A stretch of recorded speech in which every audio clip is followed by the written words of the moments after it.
everyone, welcome to another episode of Edge of Wonder. Can you guys believe it's been almost 2 years since we started Edge of Wonder? I mean, so much has happened with a lot of highs and some lows too. But we wouldn't be here without all of you supporting us and standing with us each step of the way. What an awesome journey we've been on with everyone. I mean, we have to ask, has everyone been enjoying what we've been doing? In a show like ours, many people just see the success, but don't see the countless hours, the unwavering dedication of our whole team, and the hardship along the way. Not to mention keeping up with the video schedule, even working through the holidays, and not even seeing our families as much as we would like to. And honestly, we do this for all of you guys. And your comments, messages, emails, meeting all of you at events, and how much this has changed our collective lives keeps us going, motivated, and pushes us to go even above and beyond what we're doing right now. Right. In addition to the research and all the fun stuff, our real mission is actually quite simple. Our biggest goal is to give you your minds back and have you think about the questions that you never thought about before. We just want everyone to think for themselves again. We don't even ask anyone to really listen to us and don't even take ourselves that seriously. We just wanted to share with all of you what we found and be able to discuss sensitive topics in an open and respectful way while still asking questions. And guys, as fun as this has been for all of us, really, this is the most serious episode Edge of Wonder has ever produced. Because the outcome of this video could determine the fate of Edge of Wonder. No matter what your political views are, freedom of speech is a right, and no organization should be able to define what is or isn't allowed unless it's promoting violence against a person or a group. Reporting on what is happening in the world is being responsible, and we can all agree that not everyone will agree with what is being reported. But this is what makes America a great country, right? Being able to speak freely and openly without worrying about being arrested or killed, which would happen in some countries, China, which is not being reported in the mainstream media. Social media companies like Facebook, Twitter, and YouTube are increasingly being put under pressure to declare whether they are publishers or platforms. So the First Amendment doesn't apply specifically to private companies, but in the 1994 case between Turner Broadcasting System and the FCC, the Supreme Court upheld that the government can, quote, ensure that private interests not restrict the free flow of information and ideas. So private companies can't censor information sharing. This is really important. Additionally, Section 230 of the Communications Decency Act gives social media companies immunity when users post unlawful material on their site. So that section is only valid if these big tech companies act like platforms. If they decide to curate, moderate, and outright ban certain users due to hate speech, they become a publisher, which means they are no longer immune from any unlawful material on their site, and it's their responsibility. If you want this channel to keep going, we need your help. Tweet to @TeamYouTube and ask that they stop hiding videos from Edge of Wonder. They've basically completely stopped suggesting us even when our content is relevant and destroyed any hopes we have of people finding our content organically. We don't promote any hateful content, incite violence, or go around spreading lies on here. We just ask questions. Not only would it be against the YouTube guidelines, that would be against our values and antithetical to the point of this channel, which is all about presenting facts and letting people arrive at their own conclusions. We started in January of 2018. We hardly knew anything about producing a show aside from some research we did up front about basic things that were required to start a YouTube channel.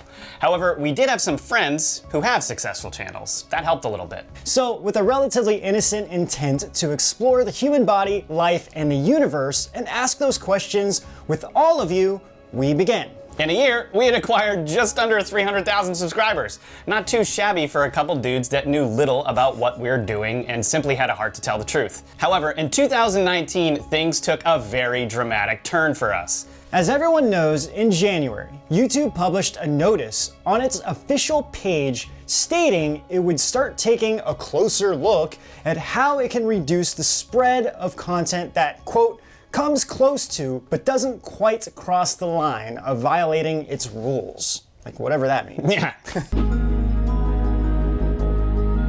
In January 2019, according to YouTube, they, quote, piloted an update of our systems in the US to limit recommendations of borderline content and harmful misinformation, such as videos promoting a phony miracle cure for a serious illness or claiming the earth is flat. I mean, look, even I don't like the flat earth theory, but I still think they have a right to get on YouTube and talk about this. But you know what's interesting about the flat earth thing? Like, you know, we've already published 2 videos on this, but they're like fun to watch the other side and see what. Let them say it. Yeah, Let them say what they want to say, even if you don't agree. Yeah, because, you know, when we even did that, you know, we took a step back and we were like, hey, you know, we're gonna have an open mind about this. Let's look at all possibilities. If it's not criminal. Yeah, I mean, that's the thing. It's a flat earth theory. Yeah, no one's. Whatever. Okay, so when these guidelines rolled out, the watch time that this type of content gets from recommendations dropped by over 50% in the US, unquote. So what happened to our channel in January of 2019? Well, we see a steep decline in weekly watch time and views from the folks who are not subscribed to Edge of Wonder. If you compare the weekly views from non-subscribed viewers from the current week to the average of the past 12 weeks, you can also see how growth of the non-subscribed views started dipping into the negative after January. YouTube said that this so-called fringe content made up less than 1% on YouTube. That's not true. However, when YouTube rolled out these changes for their earnings in their first quarter, they lost over $70 billion in value. I mean, $70 billion. I don't think less than 1%, 70 billion, like something is going on there. There's some data off there, YouTube. Unless YouTube's making trillions of dollars that they're not reporting. But anyway, according to a Business Insider article, it's due to a, quote, nasty combination of growth in traffic to Google ads slowing and lower revenue per click from those ads that upset the market. That's $70 billion. I'm not sure if it's from clicks. I have no idea. Anyway, that quarter, Google's ad revenue grew 15% compared to 24% the same quarter last year. Even CNBC mentioned that YouTube CFO Ruth Porat didn't explicitly say what the cause for revenue drop was, but it's probably the changes that YouTube made to curb the spread of fake news and conspiracy theories. It shows YouTube is willing to forego the short-term ad revenue for the long-term health of the company, unquote. Sure, the reason for the drop makes sense, but if you think about it, how could the fringe content that makes up less than 1% of YouTube cause YouTube to fall 9% short in revenue growth? That just seems rather suspicious, right? People go to YouTube to watch alternative content. Otherwise, they would just watch the news. This is why so many videos on alternative news did so well on YouTube. People go there to watch it. Yeah. Not that hard of a principle. They don't go to YouTube to watch CNN. No. Watch CNN on Or CNN. Rachel Maddow. You can watch MSNBC if you're a loser.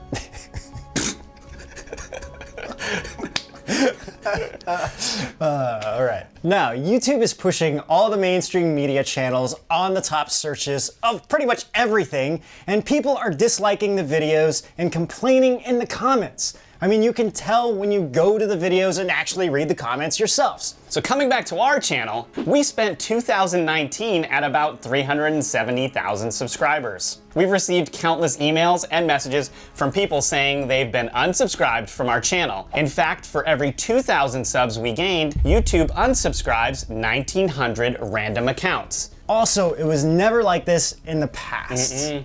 Nope. Not before March 2019 there. No. Okay, aside from that, we have also had to resubscribe to many channels that we were once subscribed to. Yeah, I mean, I have done that ourselves so many times with channels that I like. So, since about March, we have been flooded with messages, comments, emails, and calls about what is happening when people are watching our show on YouTube. We've received messages from people saying when they watch our show, the screen turns black and another video automatically starts playing. Other people are telling us that when an ad starts to play, instead of going back to our video, a random video comes up and starts playing from a completely different channel. All of this adversely affects the watch time of our channel, which the algorithm uses to determine whether it should suggest this video to other viewers to watch. So here's a short rundown of everything that is happening to our channel. People are getting unsubscribed automatically. In the middle of watching a video, it will randomly switch to a different channel's video.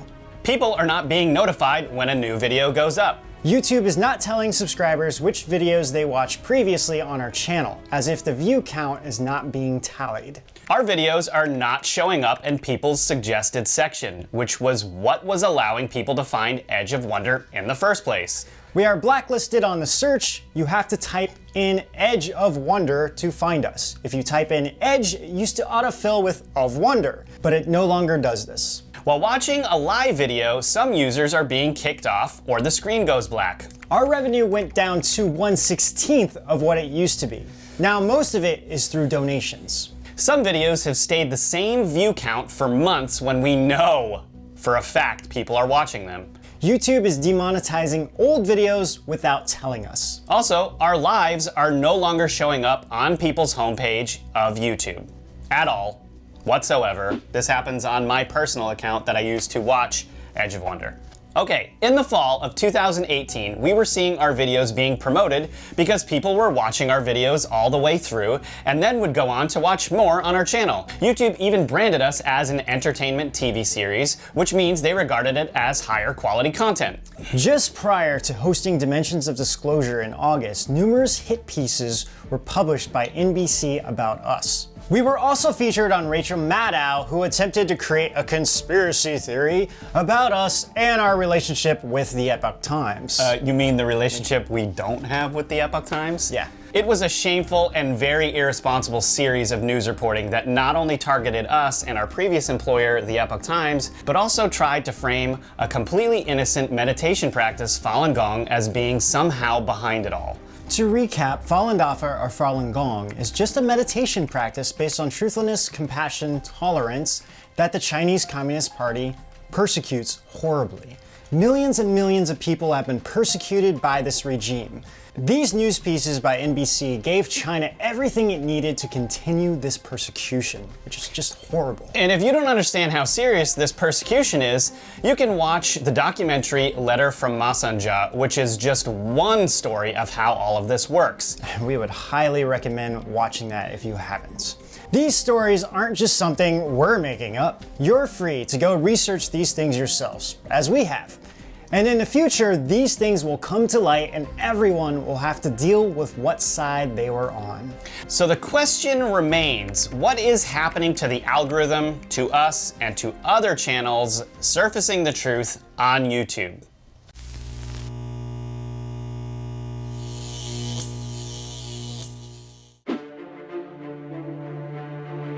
We posted our first video on YouTube on January 19th, 2018 with pretty much like 5 subscribers. No, there were 0 subscribers, bro. Well, I think there was like 3 of my friends.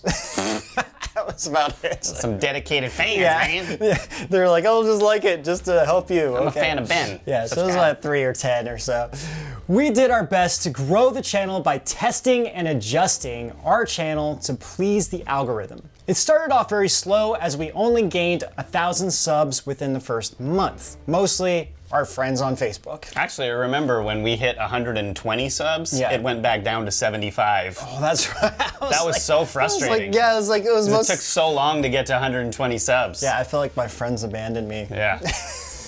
But anyway, we didn't give up, and we kept on going, even though we had no idea who our audience was within the first few months. And then we hit our first 100K in October 11th, 2018, and 200K on December 2nd, 2018.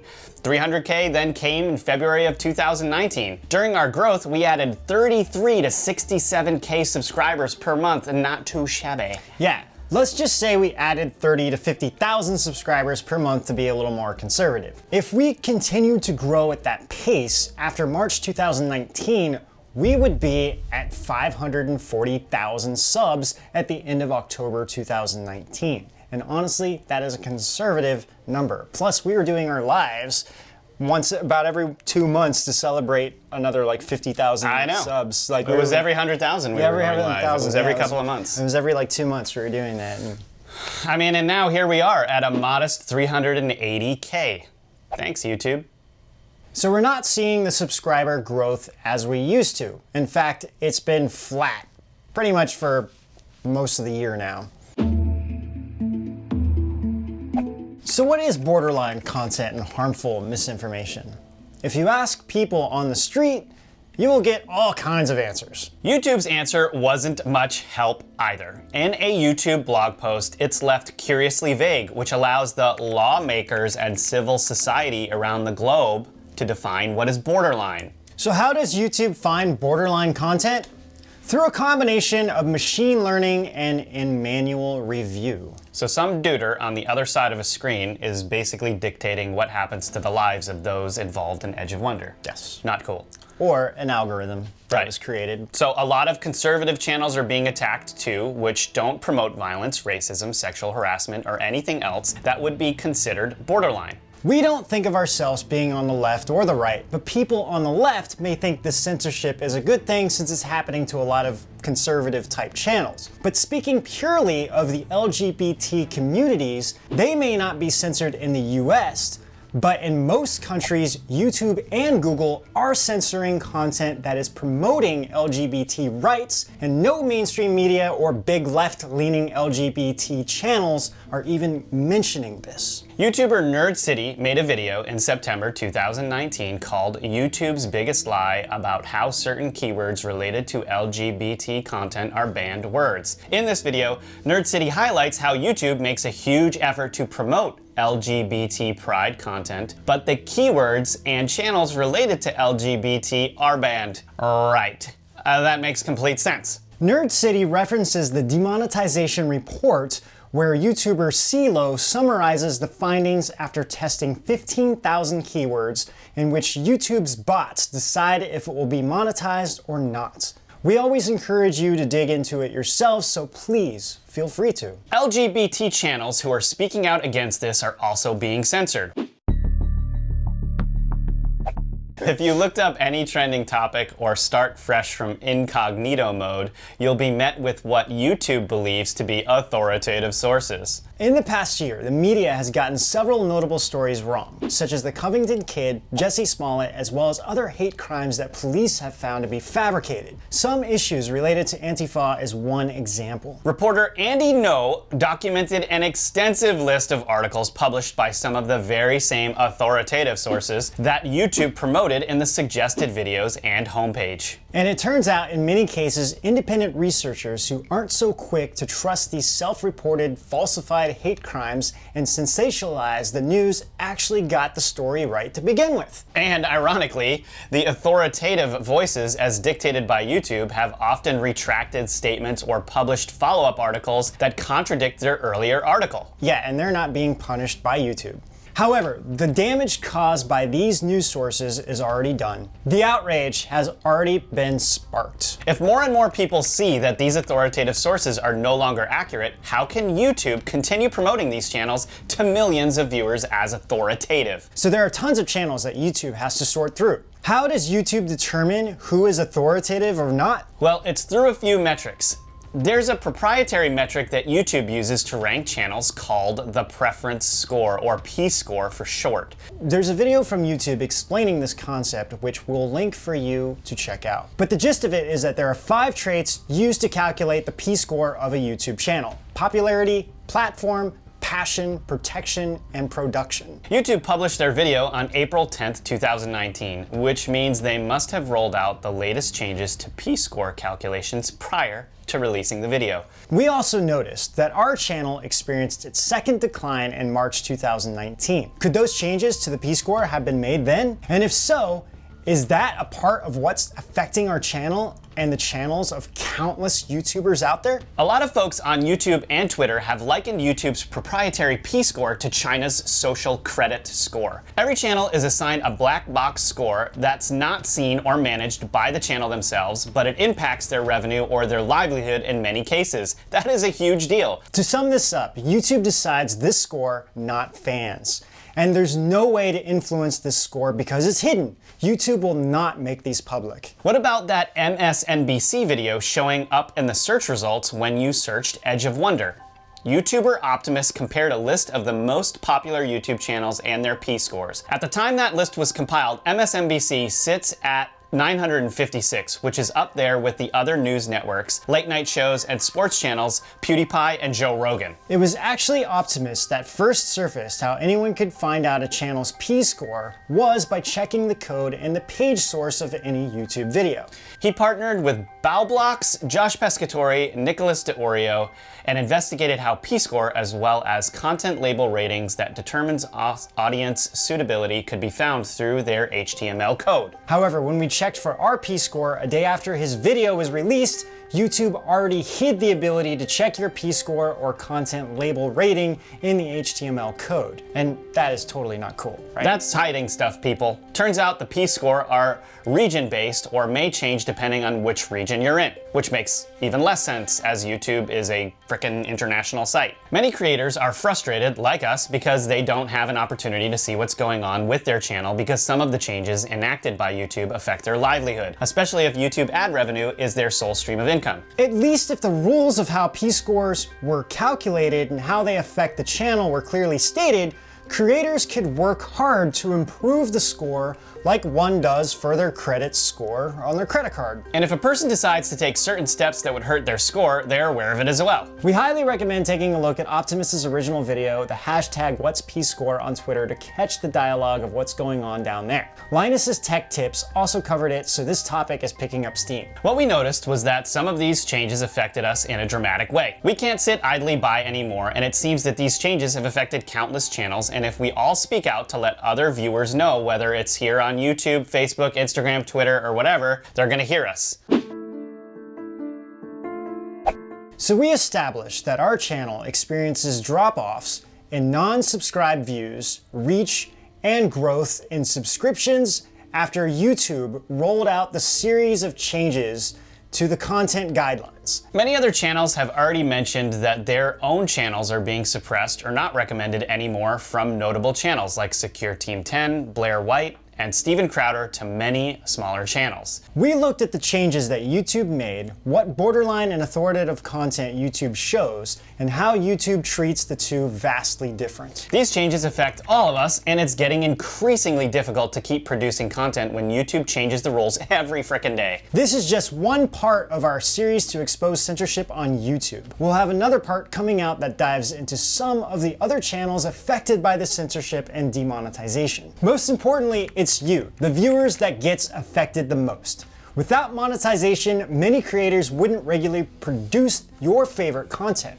So some channels are left with no choice but to publish a lot less and ask for more donations. Those of you at YouTube watching this video, we ask you to seriously consider undoing some of these changes. Your own reputation and business is at stake in the long run. If YouTube continues to act as a publisher and introduce new content guidelines that become more and more restrictive, they'll be liable for all and any unlawful content under Section 230. At some point, they'll dig themselves into a deeper hole. YouTube may become this super safe and sanitized space that is devoid of the quirky, interesting content that made it become the huge platform that it is in the first place. What creators want from YouTube isn't a tall order. I mean, really, just sit back and be a platform. Don't police anyone. Or, if they're going to act like the sheriff, they should do it fairly and consistently. So all of you out there, our viewers, we ask you if you can do us one favor. Other than liking, commenting, sharing, and subscribing, if you haven't already, please go and hop onto Twitter and tweet to @TeamYouTube and ask them to stop censoring Edge of Wonder and include a link to this video. So you guys can use hashtags like hashtag What's P-score, hashtag YouTube censorship, and other ones that we're showing on the screen to continue the conversation on Twitter. We want as many people to see and hear this message over at YouTube as possible. And you guys, we can't appreciate all of you enough for all of your support in keeping Edge of Wonder going. You guys watching this are the reason why Edge of Wonder can keep doing what it's doing. Yeah, and thank you for watching this episode. Like we said in the beginning, this is a really important episode for everyone to see and hear because of the YouTube censorship that is happening all across the board on all channels. So we'll continue this conversation more with future episodes on Edge of Wonder. All right, and with that, we will see you guys out On the edge of censorship. censorship.